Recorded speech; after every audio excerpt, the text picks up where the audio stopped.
Afternoon about the July timeline. Okay, and one more question about, since we've been talking a lot about the refugee cap, something that's not entirely similar, but certainly related, the Afghan Special Immigrant Visa Program is facing this backlog of thousands and thousands of applicants, and of course, time is running out with the withdrawal beginning over the weekend. So can you just kind of summarize what exactly is the plan to address this backlog before all U.S. troops withdrawal? You know, Kristen, it's a great question. It's an important program the president talked about, of course, has talked about in the past, and he is committed to. I would say the State Department would oversee the process for those visas, so I would point you to them.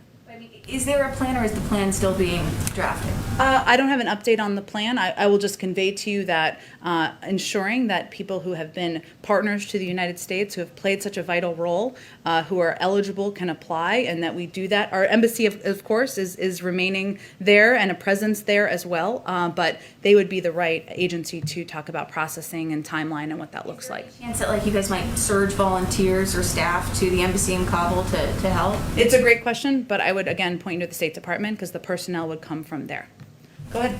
On the refugee cap, since it is now going to be set at 62,500 this fiscal year, but President Biden says he doesn't think we'll actually get there. So where does he think we'll be by September 30th on the number of refugees?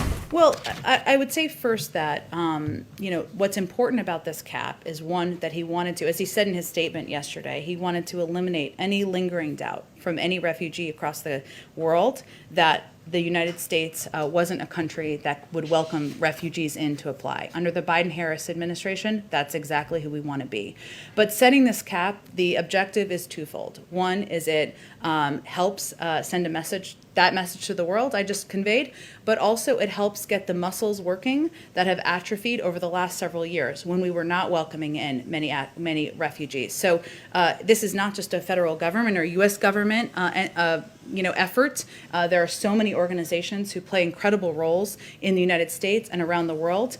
They have been understaffed, they've been under-resourced, and some of our success will depend on the ability to rebuild those systems. So yes, we will not, it is unlikely we will meet that 62,500 cap. It is actually, historically, rarely is that the caps met, I should say, but our objective is to get those muscles working again and send a clear message to the world. And right now the number is still around 2,000. That was the latest we had gotten. So it just was, is there an update on what that number is right now? I can see if there's an updated number. We have had people start coming in because we resumed the flights and because we overturned the policy that prevented refugees from applying from the Middle East and from Africa. We're constantly updating those numbers, but I'll see if there's a number to update you on. And then on what Jeff Zion